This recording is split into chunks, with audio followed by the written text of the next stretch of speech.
23.23. The pound buys €1.16 and $1.29. LBC weather: more patchy frost and fog across much of the UK tonight. Drier for more central and eastern areas, but wet and windy for the west. A low of -3. From Global's newsroom for LBC, I'm Holly Jones. This is LBC from Global, leading Britain's conversation. LBC's Election Call with Eddie Mair. Every Monday to Thursday at 6 o'clock, Election Call, where I shut up and you speak to the politicians. Tonight, Lucy Powell from Labour. She was Shadow Education Secretary under Jeremy Corbyn between 2015 and 2016. As I said, you might want to ask her about student loans or tuition fees or billionaires, private schools, climate change or any of the other gazillion election issues. The point is, it's up to you. It's your election call to Lucy Powell from Labour.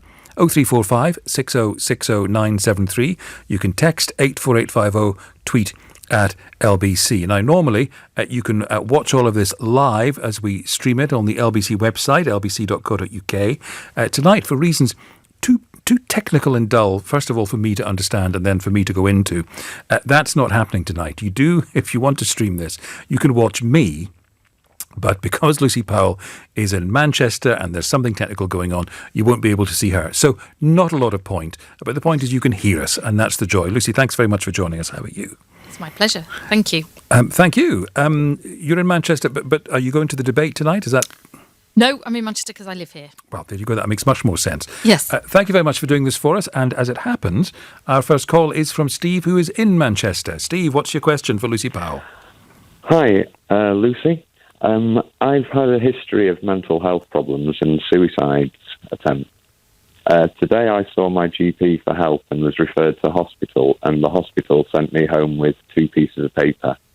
We have a suicide every 95 minutes in this country. Can you give me any ideas what Labour would do to help with the NHS and particularly around mental health treatment? Hi, Steve. I'm really sorry to hear that. I hope you can get some extra support if you need it. There are other charities and other ways that you might be able to access that. And your story is very familiar to me, actually. I hear time and time again of people with mental health needs not having them understood even, let alone dealt with properly. And I think, yes, we need to make sure that mental health is not seen as the Cinderella in our health service, and Labour will put it at the forefront of what we're about as a party. What does that mean in practical terms? Well, a lot more money, which I think is necessary because referrals take far, far too long. Many of the services that people need are far away, which is like the last thing you need when you've got mental health requirements. But it's also, I think, as Steve's call has identified there, it's also about training, support, understanding, not just in primary care, so doctors and nurses better being able to understand mental health needs, but also I think in the workplace and elsewhere too, so that mental health is not seen as it often has been in the past, but is seen as just an important issue as physical health as well, because it is, and suicide rates are going up significantly. It's one of the biggest killers of young people. Teenage suicide is significantly going up, and right. We've experienced that, and so I think it does need to be at the forefront, and it will be. We've made that a key part of our pledges on the NHS. Okay, Steve, what do you think of the answer? Well, I think one of the things there is, that funding is important for the NHS, full stop. But I do think, there is a great lack of mental health beds and actual facilities to treat people who need intensive treatment. And a lot of us currently are basically just being sort of tossed aside. So I would like to hear, that there's more equality and parity and it is taken seriously. So I am reassured by Lucy's answer. All right, Steve, thank you for that. Jerry is next in Whitley Bay. Jerry, what's your question for Lucy Powell? Welcome. Hi, Ed. The 4-day working week I was a shift worker for many years, and one of the greatest losses we had was shift handover times and other things that had to be done in a shift that can't really be done any more quickly. So if I was to go down to an equivalent of a 4-day working week from a 5-day working week, all those extra hours will have to be covered by additional people, which means more employment, which means more national insurance and more pension and more pay for the employers. And the loss of productivity from shift handover times would mean that not only would this be an increased cost, it would be a loss of productivity. How is that going to work out, particularly with the NHS, where you already have 1 in 12 jobs as a vacancy? Lucy Powell. Well, yeah, absolutely. My husband is an A&E doctor, so he probably works twice as many hours as a 32-hour average week. And will he get a 4-day week? No, look, it's an aspiration. It's something that we said we think the country should be working towards. It's not that we would do a French-style cap on the working week. That's not what we're saying. And the productivity question that Jerry's productivity is probably the biggest economic issue that our country faces. Here in the UK, a worker produces as much in 5 days as the equivalent worker in Germany does in 4. That's the level of the productivity gap in this country, and that's about skills. It's about investing in our skills, making sure that we've got people working to the right level of their skills as well. We've got too many graduates working in non-graduate jobs, for example.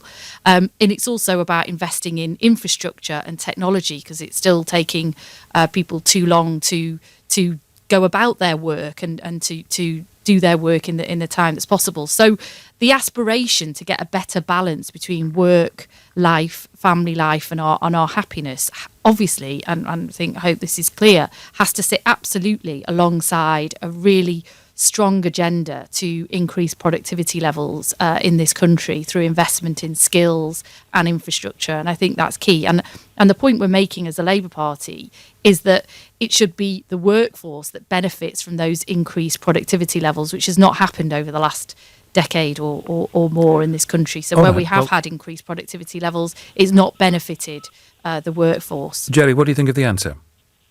Well, I think dodged it, really. I mean, one thing is she's not explained how her own husband is going to be 20% more productive in treating patients with 20% less hours. She's not explained how, in most people's working environment, that loss of productivity, because you're going down in hours, because there are also people who have to be trained in key areas, which means if you have more employees, there's more costs on training and more dead time in training. And the other factor is we're at near full employment. So if we're going to have a mass increase in people, where are these people going to come from? That just has to be from immigration, doesn't it? Lucy Powell? Well, as I say, I think this is a long-term aspiration where we increase productivity over that time by proper investment in people and their lifelong training and their skills, and but proper investment. But you haven't explained how that increase in productivity will occur. Well, because you look at a country like Germany, where the workers achieve and produce in 4 days what it takes us 5 days to do. And but how do they do that? They do that because they have a higher skilled workforce that are doing more in the time available. And they also don't have as many people overqualified. We have one of the highest rates of graduates working in non-graduate jobs out of all the Western economies. The only country I think that's higher than us on that is Estonia. So we have too many graduates working in coffee shops, for example, where they're not working at their productive level. So this is a broad agenda. It's a big strategy. Jobs, who is going to do those coffee shop jobs? Well, there are people to do those coffee shop jobs as well, but you don't want a graduate. Coffee shop jobs at the same time, can they? Yeah, you don't want a graduate working in coffee shop jobs. That's not what they've gone to university to do, for example. So what about Jerry's point, suggesting you're going to need lots of people from overseas to do those jobs? Well, not if you're more productive workforce over time. That's what the 4-day week sort of agenda is about. It's about getting that better balance between working and family life, which I'm sure is something that most people will welcome. It's a long-term strategy which would only come about at a time when our economy was a lot more productive than it is at the moment. So we're not talking about next week, people working 1 day a week less than they are now. I mean, that's not what we're talking about at all. All right, Jerry, thank you very much for the question. This tweet from Graham and Bushy: is Labour institutionally anti-Semitic? Well, I don't believe we're institutionally anti-Semitic. I think there has been some real problems with us being able to deal quickly and effectively enough with issues around anti-Semitism by some of our members and some of our membership. I think we are getting there with that, with processes and rule changes that mean we can deal with it more quickly and effectively. Would you understand really if a Jewish person didn't want to vote Labour this time? Oh, I absolutely, I understand that. Yes, and I'm very sorry that we haven't been able to live up to the high standards that we set ourselves when it comes to issues like anti-Semitism or other prejudice and other racist or fascist views. So I'm very sorry that we have let the Jewish community down in that way. And does the buck stop with Jeremy Corbyn? Well, I mean, it stops with all of us. Obviously Jeremy's the leader of the Labour Party, but it is an institutional issue. It's a whole party issue. It's a cultural issue as well. The rise of social media has made it harder to sort of keep a track of some of these things as well, and the way in which people communicate and talk to each other. I think we are now turned the corner on some of that with faster processes. People are being automatically suspended as members of the Labour Party pending an investigation rather than the other way round, and people are being automatically expelled more quickly as well. But I think we've still got a long way to go in rebuilding that trust with the Jewish community, and that's a job for all of us. Thank you. Lucy Powell is in Manchester, I'm in London, and you can question her on whatever's on your mind. This is LBC's election call, 0345 6060 973. You can text 84850 or do what Graham from Bushy did and tweet at LBC. 6:15, the conversation continues after the news from Holly. The Green Party has launched its election manifesto promising £100 billion to tackle climate change and a second referendum on Brexit. A leaked report showing failings at Shrewsbury and Telford Hospital Trust is thought to detail the NHS's worst ever maternity scandal. A second business has cut ties with the Duke of York following his TV interview about his friendship with convicted sex offender Jeffrey Epstein. LBC weather: more patchy frost and fog across much of the UK tonight. Drier for more central and eastern areas, but wet and windy for the west, a low of -3. LBC Travel, I'm Dave Goff. Our queues on the M1 northbound. 2 lanes are closed because the car's broken down between the M25 and Junction 8 for Hemel Hempstead. It stays very slow on the M25 in both directions towards Junction 23 for the A1M after an accident earlier on. On the North Circular westbound in New Southgate, there are queues because of the emergency repairs at Bounds Green Road. It's taking about 40 minutes to queue through. In Balham, the A24 Balham Hill is partly blocked both ways at Yukon Road because of an accident, so it's slow going past. On the train, C2C are running a bus replacement service eastbound from Barking to Grays via Rainham because of damage to the overhead wires. And Greater Anglia, they have cancellations on their services through Seven Sisters after a passenger was taken ill on a train earlier. Election 2019. Continuous coverage on LBC. At National Tyres and Auto Care, we'll protect your car from wear and tear. So drive carefree and don't be nervous. You're in safe hands with the National Service. Now offering servicing starting from £49.95, carried out by our fully qualified technicians and backed by our national guarantees. Call for a quote on 0800 687 687 or find a plan to suit you at national.co.uk/servicing. National Tyres and Auto Care, keeping you and your vehicle on the road. Terms and conditions apply. This is LBC. In the trade, sign up to Wix Trade Pro and get 10% off every time you shop with no minimum spend. Download the app to register. Always cheaper with Wix Trade Pro. Terms apply. Are you getting a train over Christmas and New Year? If you are, here's some important news from us at Network Rail. As part of our ongoing work to improve the railway, We're carrying out essential rail upgrades from December the 20th to January the 2nd. This means your usual train might be on a different schedule or not even running. We do extra work on the lines over Christmas and New Year to avoid disrupting people when it's busier. So, to make sure you arrive when you really need to, please check before you travel. Play along with our 10-second teaser. Ready? What is the world's oldest currency that's still in use today? The answer is our very own pound sterling. If you got that right, you must be pretty smart. So you'll know who to choose for your business accounting, audit and tax affairs. Search Barnes Roaf. Clever accountants for business. Ah, the great British roast. Where mobiles are set aside, the TV goes off, the family comes together, and everything stops. For the perfect roast, only Bisto Best Gravy will do. Made with real meat juices for that authentic, rich roasted flavour.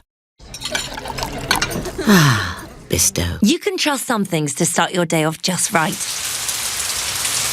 The patter of rain falling outside. Lovely. The same rain falling inside through a leaking roof. Not so lovely. But you can make the rain go away thanks to trustatrader.com. Simply pop online to find plenty of vetted, reviewed, reliable professionals in an abundance of trades. Like a roofer who's a ray of sunshine. Trustatrader.com.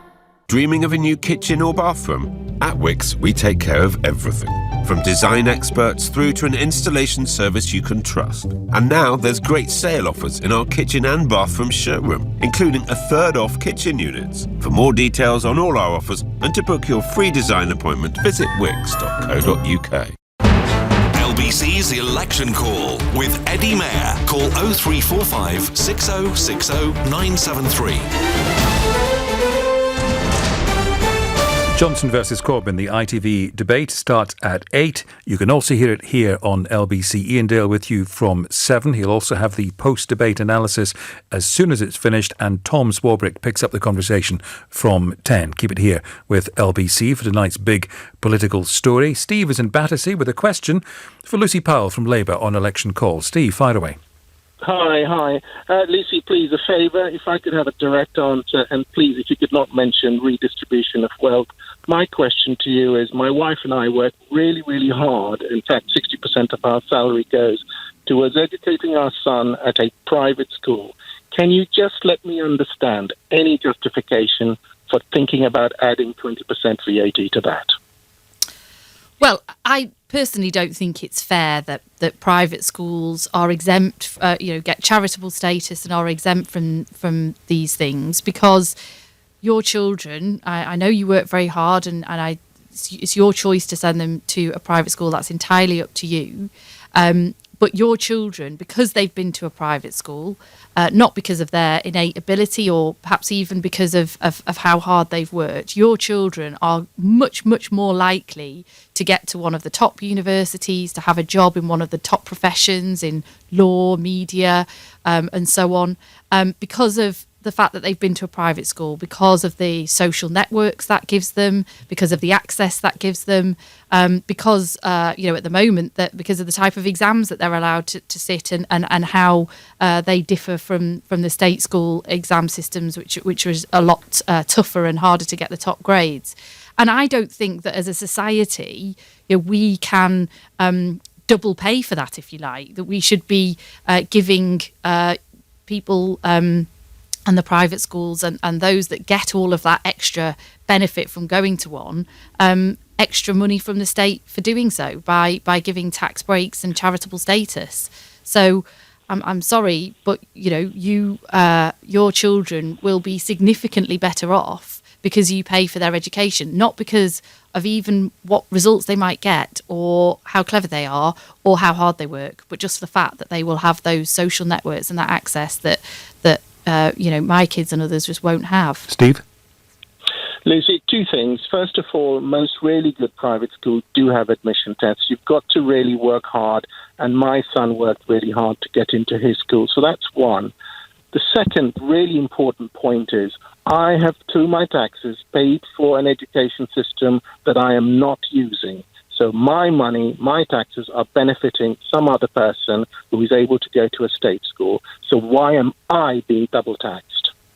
Well, that's not, our tax system doesn't work on a kind of use it basis, does it? Because if it did, then a disabled person with a long-term illness, would have to pay more in taxes because they would use more services and so on, or claim more benefits. That's not how our system works.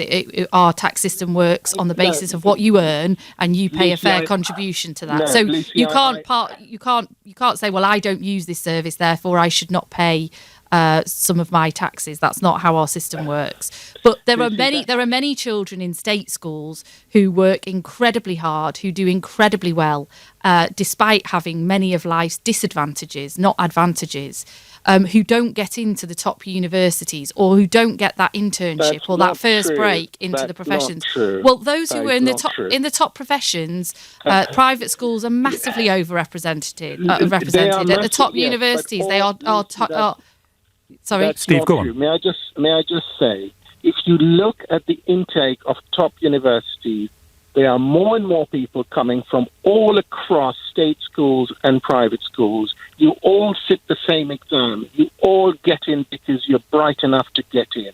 To turn around and say that is simply because somebody spent money at some point to make you more intelligent is totally wrong. It doesn't hold water. It may have done 5 or 10 years ago. It doesn't anymore. If you look at the quotas and you look at the students and you look at what's coming through, there is no difference at all. I'm sorry, you're not up to date on the evidence, because that's not what the statistics show. At the top universities, over 45% of the students are from private schools, yet private schools represent less than 9% of the overall pupils.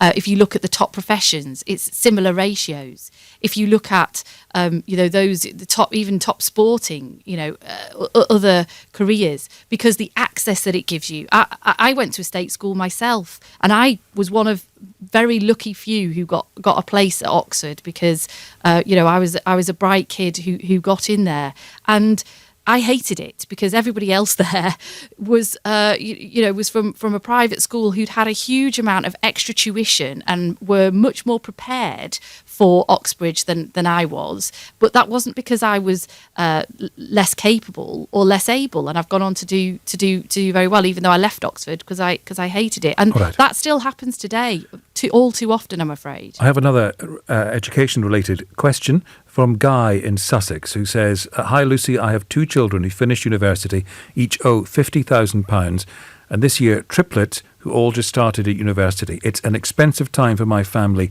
on average incomes. Will Labour scrap student fees past and future?" This is Guy in Sussex. Well, what I can tell him is that we certainly will be abolishing tuition fees for the future and when we get into office. In terms of the past debts, I think you'll have to wait and see what's in our manifesto on Thursday. Will the manifesto make it clear? I think so. I understand so. I don't know what's in the manifesto, I'm afraid. Okay. But I've heard John McDonnell and Angela Rayner and others talking today, because lots of people have been questioning about we've this. Heard hints. Well, I just wondered if we've heard hints. Well, look, I think the point being, I sit on the or did sit on the Education Select Committee before Parliament was dissolved, and we looked at these issues in great detail. And over 40% of student debt isn't ever repaid. Because students don't earn enough to repay it. So the system itself isn't working now anyway.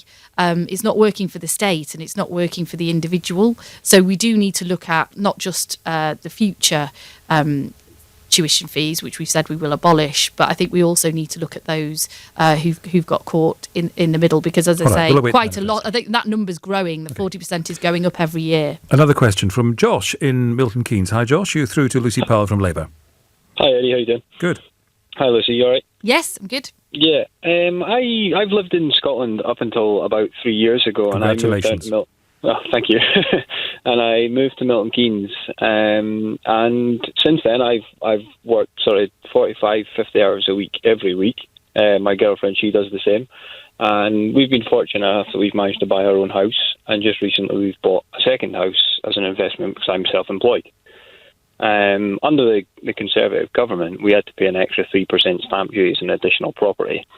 But is there anything that the Labour government would be doing and looking to do for, like, we have a housing crisis within the UK for example, private rent is very, very expensive.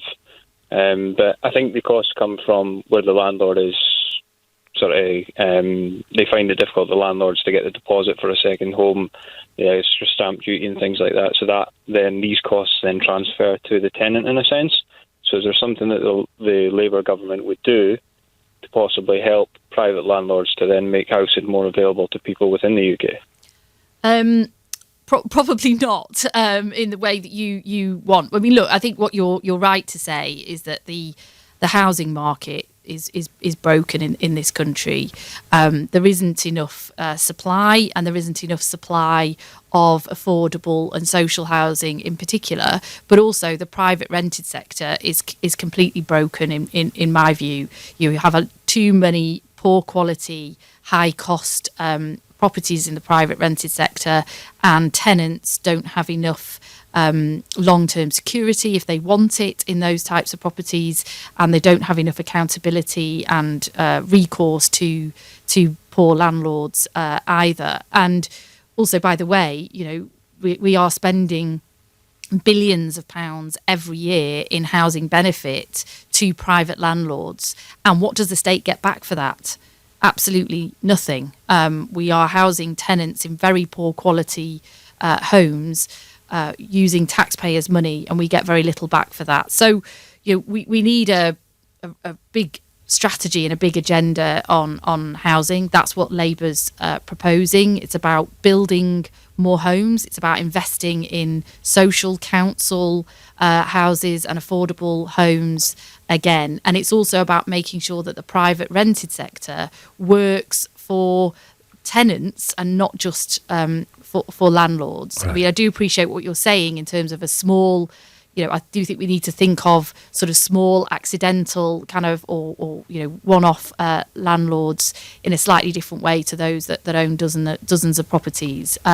But we need to fix the market, really. OK, this is Lucy Powell from Labour on LBC's Election Call. Don't forget LBC's Election 2019 podcast, your one-stop shop for LBC's election coverage.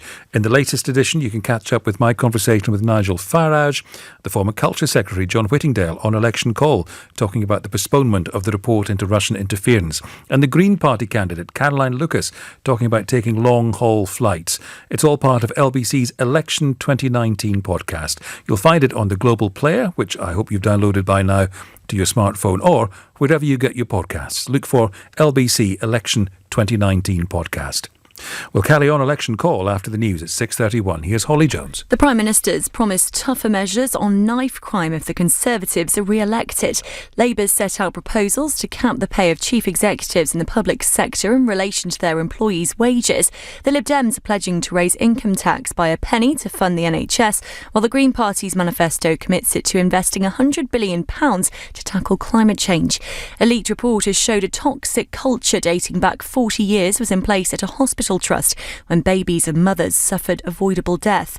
The interim update comes from an independent inquiry into Shrewsbury and Telford Hospital NHS Trust, ordered in 2017. The trust said its focus is to make its maternity service the safest it can be. WikiLeaks has welcomed a decision by Swedish authorities to drop a rape investigation into its founder Julian Assange. Assange, who's currently in Belmarsh prison in London awaiting extradition demands from the US, had always denied the allegations. LBC weather, patchy frost and fog across much of the UK tonight. Drier for more central and eastern areas, but wet and windy for the west, a low of -3. Nick Ferrari at breakfast, LBC. For Prince Andrew, the scandal is escalating. A woman who claims she was raped by the paedophile Jeffrey Epstein, urging Prince Andrew to speak to US police. Lisa Bloom, the lawyer representing 5 women who alleged sexual assault against Jeffrey Epstein. Did he make a convincing witness? Absolutely not. He says he wasn't particularly close friends with Jeffrey Epstein, yet after Epstein was a convicted sex offender, it was important to Prince Andrew to spend 4 days with him. What do you think he should do now? If he wants to be honorable, he must cooperate with all of the ongoing investigations. Nick Ferrari at breakfast, weekday mornings from 7, LBC. Ladies and gentlemen, behold the world's most fantastical, sensational number. 105 million. Tonight's Euro Millions jackpot is a massive £105 million. Euro Millions, celebrating 25 years of the National Lottery. Your numbers make amazing happen. Estimated jackpot. Rules and procedures apply. Players must be 16 or over. Your company's doing pretty well.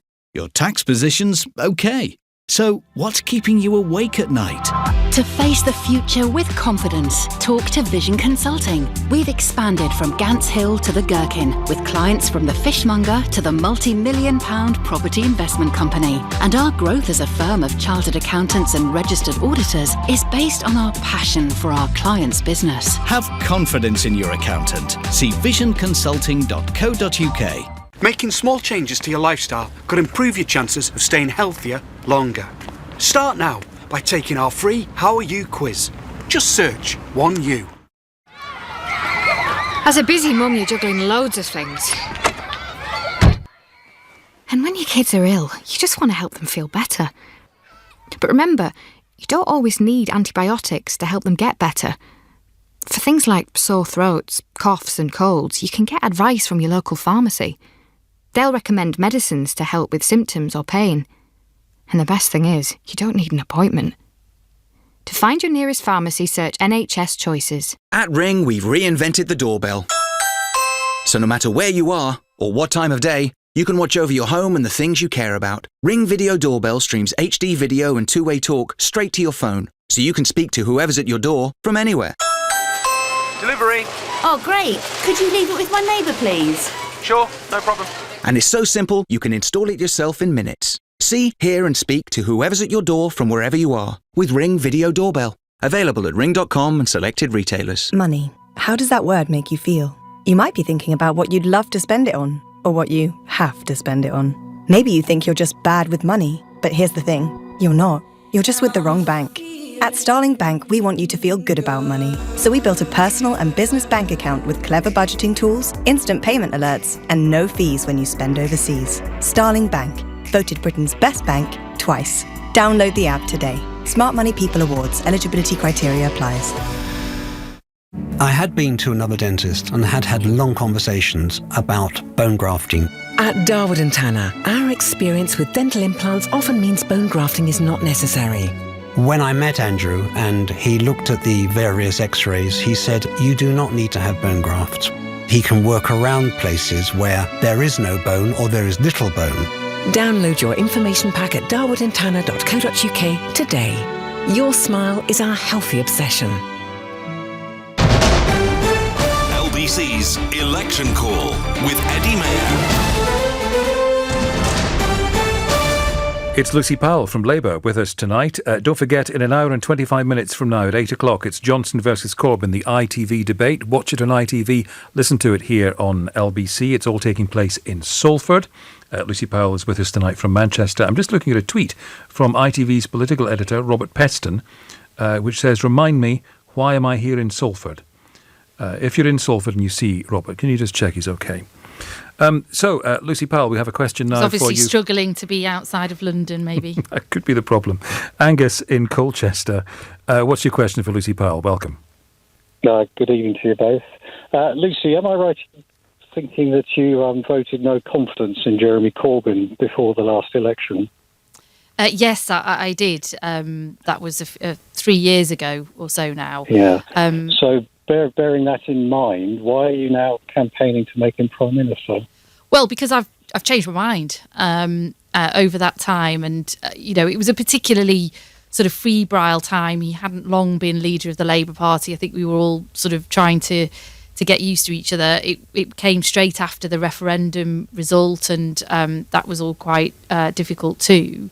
But I think over the last 3 years or so, Jeremy has shown me two things, really. One, that he's a very good campaigner. He's very empathetic, very connected to people as a campaigner. He showed that in the last general election, and he's shown that in this. And that was one of the things that I was unsure about, whether he would be able to do that. And secondly, over the last year in particular, I've worked with him because I've been leading and taking forward a cross-party group in Parliament trying to get a resolution on Brexit. And he, during that time, has been extremely engaged, very open, trying to find a compromise, trying to find a way through. And we went to see, many of the leaders as a cross-party group, different times during that time, and actually even the Conservatives MPs as they were then that we were with, Jeremy was the most genuinely engaged and the one who's been most trying to seek compromise and a way through on what has been a very difficult issue for our country. All right, you've changed your mind on him then. Angus, what do you think of the answer from Lucy Powell? Well, I'm a bit disappointed because he's learned so much since the last election about his support for terrorists, about his anti-Semitism and so on. And quite frankly, I'm stunned that Lucy has more confidence in him now than she did before the last election. And I think it's a real shame that people who allegedly have anti-racist principles are quite happy to put such a person in number 10. Well, look, Jeremy himself is not anti-Semitic. We talked about this earlier. How do you know? On the show? Because I've talked to him about it, and I don't believe that he is. I think there's a challenge. What reassured you about that conversation? Well, because I've spoke to him and I've seen him talk about it, on a number of occasions, and I know he's very sort of upset about that. Now, that's not to say that I think there's not been a challenge, that's probably more prevalent on the left about these issues of confusing issues around Palestine and actions of the Israeli government with associating that with somebody's with people being Jewish, basically. And I think that the left has historically sort of struggled with some of that, and maybe Jeremy himself has historically struggled with some of that. But for me, there is a really clear line between, you can criticise the Israeli government, as I do, as many of us do all the time, for some of their actions that are completely wrong. But that's not the same as being anti-Semitic. There is a question on Twitter, forgive me for interrupting. Mm-hmm. Why do you think so many anti-Semites are attracted to Labour? Well, I don't think they are attracted to Labour in that sense. But as I say, I think there's a particular issue there on the left. And I think that's sort of what the question was asking.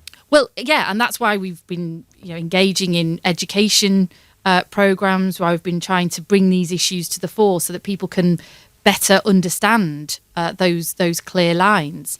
But do you have an answer to the question as to why so many are attracted to Labour?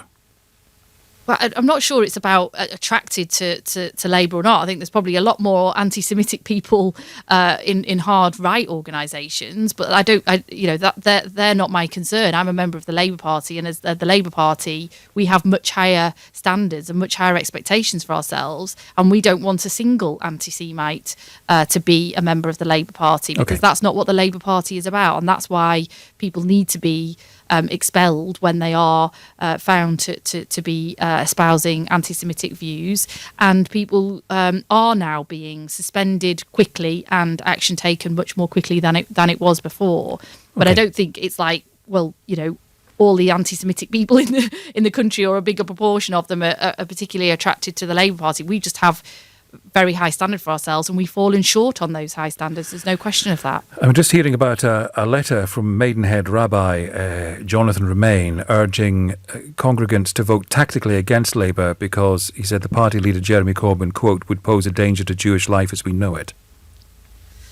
Yeah, I mean, look, I completely understand how the Jewish community feel. But yesterday I was with Ruth Smeeth. She's been my colleague. She's obviously, since Parliament's dissolved, she's no longer an MP. She's a candidate in another part of the country. She's Jewish, a very high-profile Jewish Labour candidate. And her message is that she wants to stay and fight and make sure that the Labour Party is meeting these really high standards. And if Jewish members leave in droves, then that makes it harder for us to do that. And she's standing as a candidate. She's standing to make us get a Labour government and to elect Jeremy Corbyn. Okay. And so, I respect her as well. Let us move on then to Tony in Bristol. Tony, what's your question for Lucy Powell? Good evening, Lucy.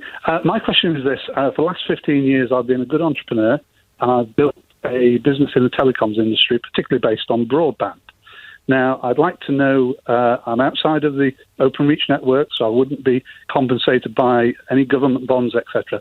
I'd like to know how you would compensate me and my team for the loss of livelihood by taking Openreach back into public ownership and putting us out of business. So how would you be put out of business with Openreach if you're not connected to Openreach? Because I'm one of the suppliers that actually sits on top of Openreach to supply broadband, independent supplier to businesses and domestic. So we all sit on top of Openreach as the network, but you would put us out of business by putting free broadband through, because that's where we make our money. Yes, of course. Well, I think as John McDonnell said when this policy was announced, he's our shadow chancellor, that it's companies like yours that those negotiations and discussions need to be had. I mean, obviously, it's free to the consumer, but it's not free to provide. So there still will need to be businesses like yours to provide the broadband and to maintain the network and to provide all the services that you currently provide. It's just that your customer wouldn't be me or my neighbours. Your customer would be the government. So there's probably many similar examples like that in other sectors. So he as needn't worry? Well, I hope he needn't worry. I mean, my business will be wiped out overnight, because if you nationalise it all, I don't get paid. Because if it's free broadband, then my company will make no money. It's simple as that. And it will go out of business. Simple as that. So I want to know how you will compensate us, because it's ludicrous to do it in that way. But your money is made because why? Your people are being charged a lot of money that it doesn't cost you? No, we just said actually we're one of the best companies on the market. But if you nationalise it, then cannot charge the customer money that we make, so that distributes to the workforce, and that's how we get paid. It's taking it all back into government. And to be honest, I look at the Labour Party, and I don't trust you to run your own party, let alone the companies that you're going to take into nationalisation. Well, yeah, that's a separate question, and you've obviously sort of got your own views about that. But as I say, the point is that this is about having a free end point. It's not about having the service. Obviously you can't provide it for free unless what you're telling me is that you make such big profits on it that's why your company would be wiped out. No, all companies make profit on broadband, and that's how they make their profits. You can't take out those companies because you are going to nationalise the Openreach. I think you're going to have to nationalise Sky, you're going to have to nationalise Virgin, Well, no, that's not what we're doing. But no, that's not what we're doing. We're talking here about making an investment into a much-needed piece of infrastructure in the same way that, in the past, the Victorians made such an investment in railway and libraries and that civic scene that they needed to create the industrial revolution. In the fourth industrial revolution that we're now facing today, this technological revolution that is going to completely transform the way in which people work, the types of jobs that people have, and so on, we need to make sure that we've got the infrastructure to match that. And let's be honest, I agree with the infrastructure part, but you're going to wipe out some massive companies. No, we're not. We're not. We've talked about Openreach in particular because they've been too slow too expensive, really, in laying that necessary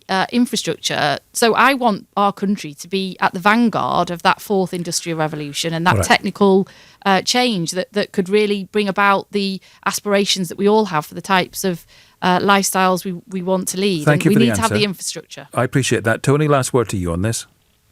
I think you fundamentally don't understand how the industry works and how broadband is provided, and you will wipe out tens of thousands of jobs overnight by nationalising Openreach. All right, we'll carry on the conversation with Lucy Powell here on LBC's Election Call right after a news update. 6:47, here's Holly. The Green Party's launched its election manifesto, committing it to investing £100 billion to tackle climate change. A leaked report has showed a toxic culture was in place at Shrewsbury and Telford Hospital NHS Trust when babies and mothers suffered avoidable death. 2 guards responsible for watching Jeffrey Epstein on the night he died in jail in New York have been charged with falsifying prison records. LBC weather, patchy frost and fog across much of the UK tonight. Drier for more central and eastern areas, but wet and windy for the west, a low of -3. LBC Travel, I'm Dave Goff. There are queues on the M1 northbound from junction 5 for Watford to junction 8 for Hemel Hempstead after a car breakdown earlier on. It stays very slow on the M25 clockwise from junction 21A for St Albans to junction 23 for the A1M after an accident earlier on. On the North Circular westbound in New Southgate, there are long delays because of the emergency repairs at Bounds Green Road. There are queues in Walthamstow on Billets Road both ways because of roadworks at Cecil Road. It's slow in Kennington on the A3 Kennington Park Road southbound at Oval Station because of an accident. On the train, C2C are running a replacement bus eastbound from Barking to Grays via Rainham, and South Eastern they have delays of up to 20 minutes on services through Bromley South.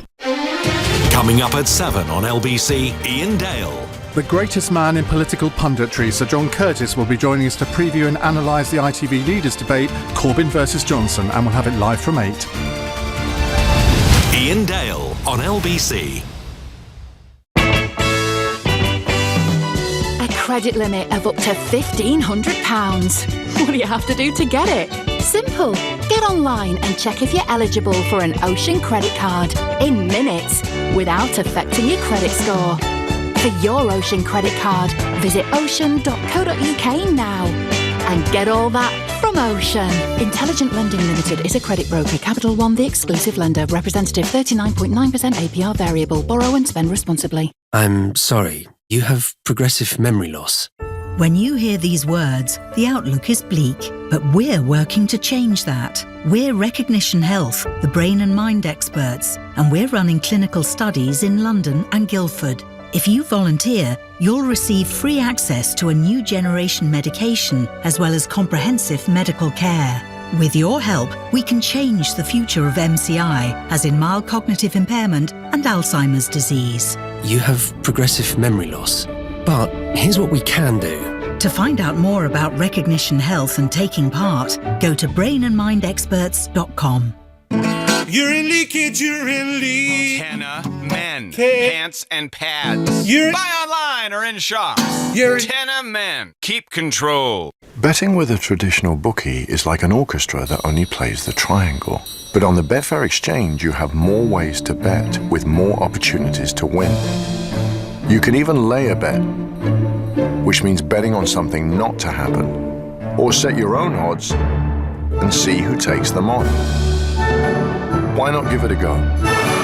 The Betfair Exchange. T's and C's apply. Exchange basic package customers pay 2% commission. Other charges may apply. 18+, begambleaware.org. At Dacia, we don't like to blow our own trumpet. Our customers do that for us by making Dacia Europe's fastest growing car brand in 2019. So to say thank you, we're now offering a £1,000 deposit contribution on the Dacia Duster with 6.9% APR representative finance. Search Dacia Duster today. Dacia PCP Finance. £1,000 finance deposit contribution is available on new Duster Prestige and Tech Road models only. Subject to status 18+. T's and C's apply. Ordered, registered and financed by 17th of December 2019. Retail customers are participating dealers only. With the new Halifax Family Boost mortgage, children can get help to buy their first home and mum and dad earn interest on their savings. Everyone's a winner. Everyone's a winner, baby, that's true. The new Halifax Family Boost mortgage. Halifax makes it happen. Your home and savings could be at risk if mortgage repayments are not maintained. Only available in England and Wales. One applicant must hold a Halifax Reward or Ultimate Reward current account. Conditions and exclusions apply. Make their Christmas wishes come true with the latest trainers from Nike. Whether they want the Nike React Element 55, Nike Air Max 720 or Nike Air Max 200. At littlewoods.com you'll find all the styles they love, all with inclusive delivery and free returns. Own Christmas. Shop now at littlewoods.com. LBC's Election Call with Eddie Mair. It's Labour tonight. Lucy Powell from the party. Do you have a question for her? 0345 6060 973. Howard is in Greenford. Howard, what's your question for Lucy Powell? Hello, Lucy. I've been a volunteer in the food bank for the last 4 years. assuming that Labour gets in, within what period of time do you intend to eradicate all food banks? And what do you propose to do about the universal credit system? Well, thank you, and thank you for the work that you do. And it's just appalling, really, isn't it, that you need to do that work, and we need food banks in the first place. And I've seen the huge growth in them myself over the last few years, and it just makes me so angry. We've said we want to eradicate the need for food banks within 3 years. That's hugely ambitious given where things are at right now. A big part of that is about changing our benefit system. So we want to pause and fix, and at the very least, really, the universal credit system. There are some fundamental challenges with universal credit about people having to wait up to 5 weeks when they first go onto it, about the cuts in levels of benefits for some of our most in-need people, the rising level of debt. There's some real challenges with rent allowances within our benefit system, which is also pushing I know people that, but what do you propose to do? And are you specific? Is this a definitive decision you've made to end all food banks within 3 years? That's what I want to know. Yes, that's an absolute concrete pledge that we'll... That's a concrete pledge. You've said it to millions of people. Well, I'm hoping... You're saying it now to millions of people. I am saying it now.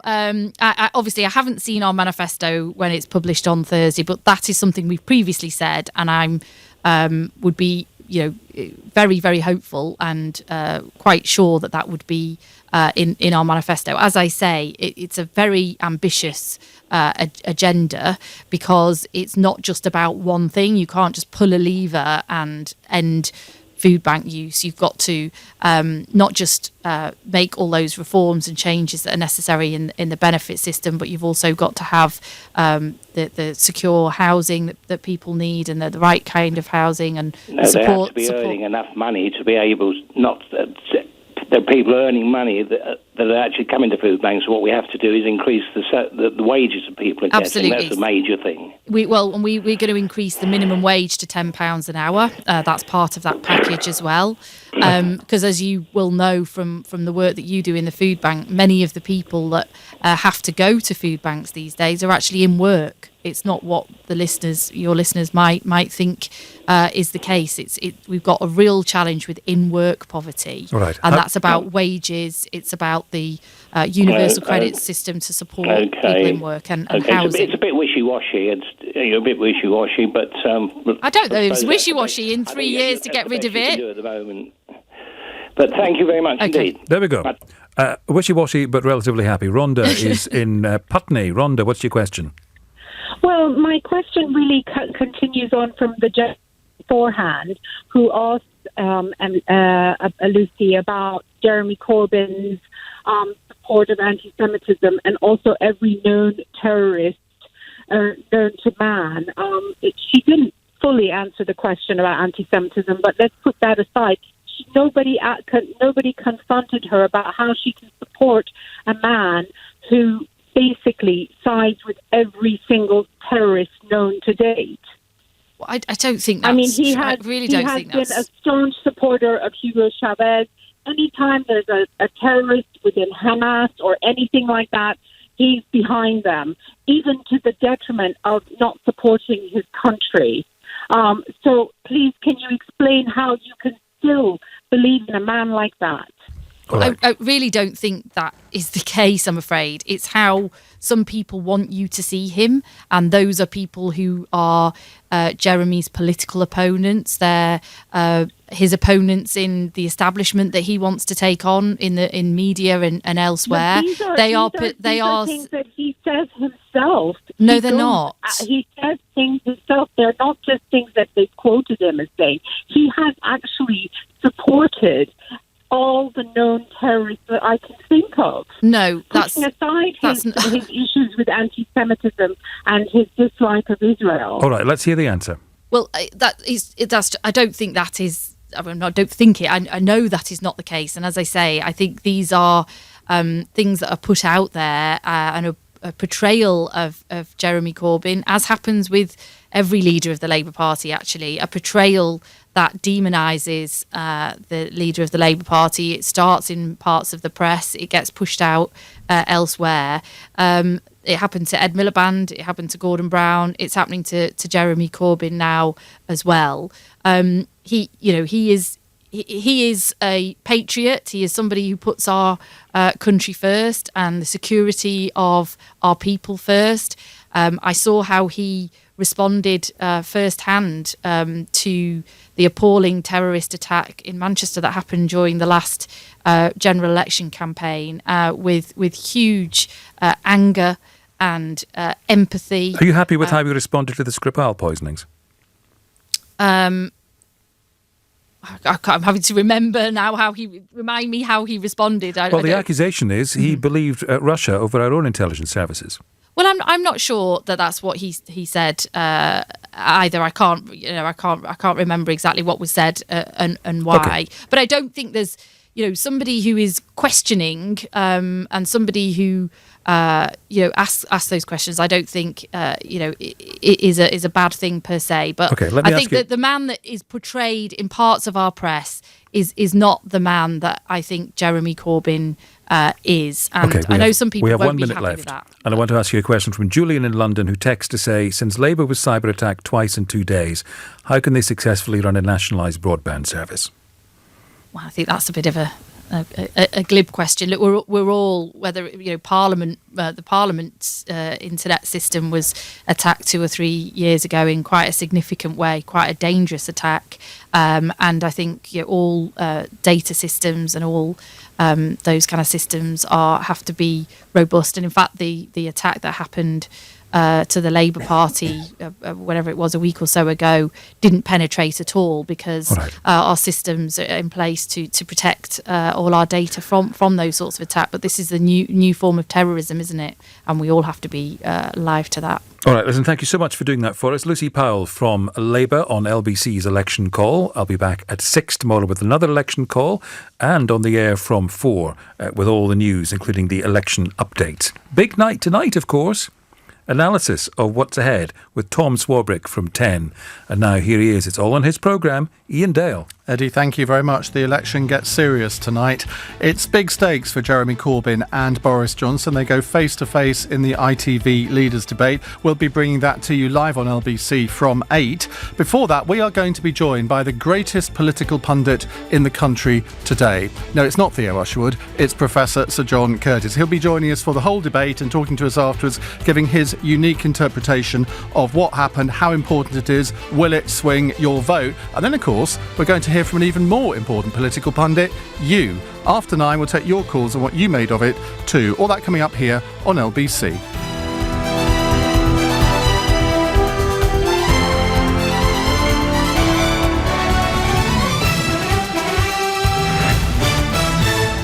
On your radio,